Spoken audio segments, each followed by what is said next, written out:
नमस्कार दोस्तों, the UPSC study officer में मैं चंचल आपका एक बार फिर से स्वागत करता हूं। मैंने आपको 60 दिन की जो स्ट्रेटजी बताई थी, आज तारीख है 24 अगस्त और आपके पास जो दिन बचे हुए हैं वो गिन के 60 दिन बचे हुए हैं। उस 60 दिन में से आपसे मैंने वादा किया था कि जो कोर 5 सब्जेक्ट हैं, कोर 5 सब्जेक्ट में जो कोर टॉपिक है जिनको आपको पढ़ना चाहिए, उसकी आपको मैं लिस्ट बना के दे दूंगा। उस दिशा में आज ये पहला वीडियो है और आज आपको मैं ज्योग्राफी के इंपॉर्टेंट टॉपिक बता रहा हूँ। देखिए, आप किसी भी साल का पेपर उठा कर देख लीजिएगा, ज्योग्राफी का पेपर बिना इन टॉपिकों से नहीं बनता है। यदि आप इन 13 टॉपिकों को तैयार कर लेते हैं तो ज्योग्राफी के जो 25 से लेकर 28 क्वेश्चन पूछे जाते हैं, उस 28 में से 20 क्वेश्चन बड़े आराम से आप कर लेंगे।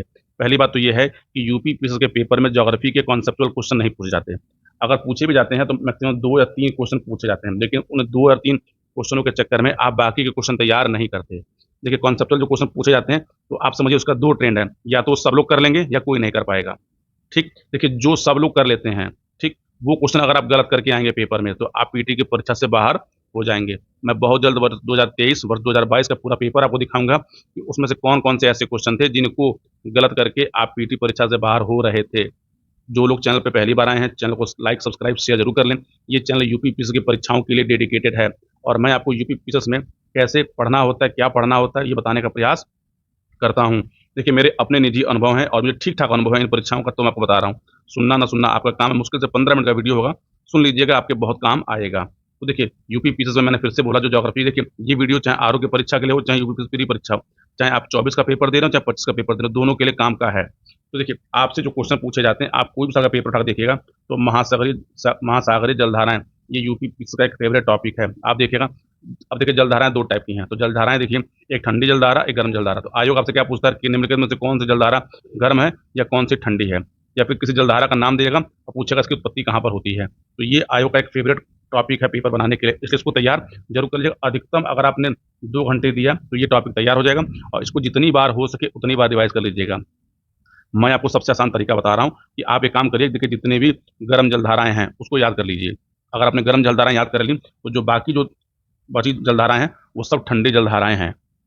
ये समझ लीजिए। अब जलधाराओं का नाम याद ज़रूर कर लीजिएगा और कौन जलधारा कहाँ पर मिलती है, ये महत्वपूर्ण टॉपिक है। देखिए, अगर आपको उसमें डाउट होगा तो मैं आपको बता दूँगा कि जलधाराएँ गर्म और ठंडी कैसे याद की जाती हैं, आप कमेंट करके बताइएगा। देखिए, वायुमंडल की जो परतें हैं, तो आप जानते हैं कि वायुमंडल की 5 परतें हैं और आयोग हमेशा इनसे प्रश्न पूछता है। किसी-किसी साल तो 2 प्रश्न पूछ लेता है।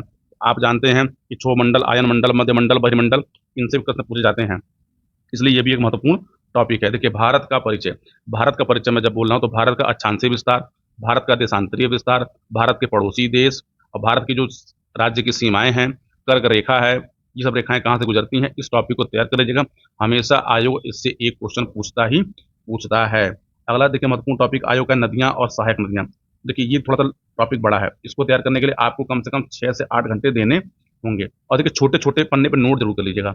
आप जानते हैं जैसे ब्रह्मपुत्र नदी तंत्र, सिंधु नदी तंत्र, गंगा नदी तंत्र और जो छोटी-छोटी राज्य की नदियाँ हैं, उनके सहायक नदियों को ज़रूर याद कर लीजिएगा और इन पे जो महत्वपूर्ण परियोजनाएँ हैं, वो आपसे आयोग पूछेगा। देखिए, जम्मू-कश्मीर के अंदर जितनी परियोजनाएँ हैं, उसको आप ज़रूर रट लीजिएगा। सिंधु की जो सहायक नदियाँ हैं, उसको आप ज़रूर रट लीजिएगा। दामोदर की जो सहायक नदियाँ हैं और ब्रह्मपुत्र की जो सहायक नदियाँ हैं, इसको ज़रूर याद। देखिए, गंगा की सहायक नदियाँ और यमुना की सहायक नदियाँ सबको याद लगभग है, ठीक? और गंगा जब बनती है, तो जो 4 अलकनंदा जो प्रयाग हैं, उन प्रयाग को ज़रूर याद करिएगा। उसके क्रम आयोग दे देता है आपको लगाने के लिए।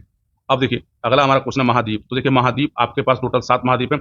7 में से 5 महाद्वीप को तैयार कर लीजिए और महाद्वीप को तैयार करने का आपको मैंने एक छोटा-सा एक बनाया है। देखिए, महाद्वीप में किस महाद्वीप में कौन-सा पर्वत है, कौन-सी नदियाँ हैं, कौन से मैदान हैं, कौन-सी वनस्पति पाई जाती है, वहाँ पे महत्वपूर्ण खनिज क्या और कृषि क्या होती है। इस टॉपिक पे आप महाद्वीप को प्रिपेयर कर लीजिए। महाद्वीप जान लीजिएगा, 5 आपको महाद्वीप तैयार करने हैं और पाँचों में से जो सबसे महत्वपूर्ण जान लीजिएगा, वो है अफ्रीका महाद्वीप। अफ्रीका, नॉर्थ अमेरिका और साउथ अमेरिका। आप इनको ज़रूर प्रिपेयर कर लीजिए। एशिया लेवल पर सबको याद होगा ही, ठीक? और एशिया में जो तान वाले जो देश हैं और जो सेंट्रल एशिया के जो देश हैं, इनकी सीमाएँ, इनकी बाउंड्री कौन-कौन कहाँ से थी, ये आप मैप बना के ज़रूर इसको तैयार कर लीजिएगा। देखिए, इसके बाद अगला टॉपिक हमारी प्रमुख झीलें। तो देखिए, झीलों में से जो है, जो भारत की जो झीलें हैं, वो तो हैं ही हैं। आप अफ्रीका की झीलें, नॉर्थ अमेरिका की झीलें और जो ग्रेट लेक्स हैं, इसको ज़रूर याद कर लीजिएगा। ग्रेट लेक्स का हमेशा आयोग क्या होता है आपसे, का क्रम पूछता है। आप देखिए, कनाडा के अंदर जो झीलें हैं, उन झीलों का आपसे नाम पूछेगा। अफ्रीका की झीलों के क्रम पूछ लेता है। कौन सी झील कहाँ से निकलती है, ये टॉपिक ज़रूर प्रिपेयर कर लीजिएगा। इसके बाद देखिए, इम्पोर्टेंट इंडस्ट्रियल एरिया। तो पूरे विश्व में जैसे जापान है, अमेरिका है, जर्मनी है, कि कौन-कौन से प्रमुख औद्योगिक क्षेत्र है और वहाँ क्या-क्या बनाया जाता है। आप देखेंगे तो ये भी क्वेश्चन हमेशा आयोग पूछा जाता है। फिर आयोग का एक फेवरेट टॉपिक है प्रमुख जनजातियाँ। तो जनजातियों में देखिए 2 हैं, एक विश्व की जनजातियाँ, एक भारत की जनजातियाँ। तो भारत में चलिए जो भी जनजातियाँ हैं, स्पेशली आपको बता रहा हूँ देखिए, कहाँ से? इसको आप नॉर्थ ईस्ट की जनजातियाँ, लेह और सॉरी लद्दाख की जनजातियाँ और उसके बाद उड़ीसा की जनजातियों के नाम ज़रूर याद कर लीजिएगा। और विश्व की जनजातियों में से अब जो अफ्रीका की जनजातियाँ हैं और जो सेंट्रल एशिया की जनजातियाँ हैं, अफ्रीका की जनजातियाँ और सेंट्रल अफ्रीका की जो जनजातियाँ हैं, इसको ज़रूर याद कर लीजिएगा, ये भी आपसे पूछा जाता है। देखिए मैं 10 मिनट का एक वीडियो मैं बनाता था ज्योग्राफी का, उसमें केवल फैक्चुअल थे, उसको मैंने बनाना बंद कर दिया क्योंकि उसपे व्यूज़ नहीं आते थे। जबकि वो मुश्किल से 35 वीडियो होते, लेकिन ज्योग्राफी उससे बाहर से आना था नहीं। लेकिन जब मैं उसको बनाता था तो उसको 30, 35, 40 लोग देखते थे, इसलिए उसको मैंने बनाना बंद कर दिया, क्योंकि बनाने में मेहनत लगती है। फिर उसके बाद देखिए मरुस्थल, मरुस्थल आपसे हमेशा पूछे जाते हैं। आप कोई भी उठा के पेपर देखिएगा, अब उसमें से भी कौन-सा मरुस्थल कहाँ है, किसकी सीमा कहाँ लगती है, कौन सबसे छोटा है, कौन सबसे बड़ा है। घास के मैदान, आयोग का फ़ेवरेट टॉपिक। अब घास के मैदान में देखिए, घास के मैदान से क्वेश्चन 2 टाइप के पूछे जाते हैं। पहला कि कौन-सा घास का मैदान कहाँ पे है, एक तो ये पूछा जाएगा।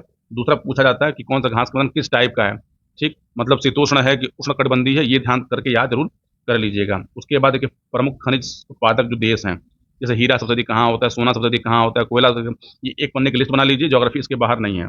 उसके बाद देश और राजधानियाँ, देखिए देश और राजधानियों में आप केवल सेंट्रल एशिया की राजधानियाँ, उसके बाद ये जितने भी अफ़गानिस्तान, किर्गिस्तान इसकी राजधानियाँ और इसके बाद एक महत्वपूर्ण टॉपिक बनता है अफ्रीका। अफ्रीका महाद्वीप के जो महत्वपूर्ण छोटे-छोटे देश हैं, उनकी राजधानियाँ कहाँ पे हैं।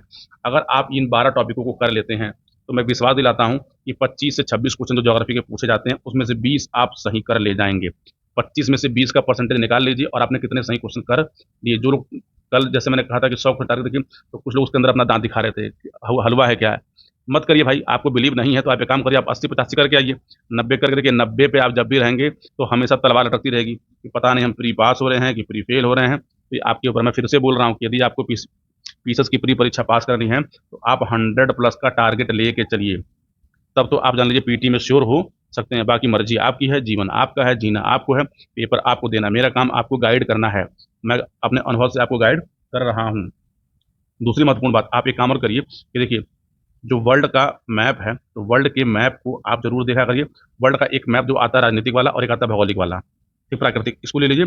और आप एक काम करिए सबसे बढ़िया, कि आप कुछ मैप जो आते हैं, जैसे एग्ज़ाम्पल तौर पे आप कॉन्टिनेंट के मैप ले लीजिए। अब कॉन्टिनेंट के मैप के अंदर उस मैप पे ही सारी जानकारी लिख लीजिए कि जैसे आपने एशिया लिया, तो उसके अंदर जो प्रमुख पर्वत मार्क कर दीजिए, प्रमुख नदियाँ मार्क कर दीजिए, प्रमुख औद्योगिक क्षेत्र मार्क कर दीजिए, वहाँ पाने वाले जो खनिज मार्क कर दीजिए। अगर आप ऐसे करेंगे, तो ये आपको बहुत जल्दी याद हो जाएँगे, ठीक है? तो देखिए, ये था ज्योग्राफी के बारे में। ज्योग्राफी इन 12 और 13 टॉपिकों से अधिक आती नहीं है।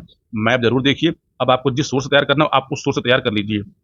लेकिन अगर मुझसे पूछेंगे, इसके लिए वाणी प्रकाशन की जो किताब आती है, ये कोई प्रमोशन नहीं है, मन करे लीजिएगा, मन करे मत लीजिएगा। वाणी प्रकाशन की किताब सबसे अच्छी किताब है यूपी क्विज़ में ज्योग्राफी तैयार करने के लिए, क्योंकि यहाँ पे बहुत महत्वपूर्ण मात्रा में फैक्ट दिए गए हैं। यूपी क्विज़ की परीक्षा अभी भी फैक्चुअल होती है।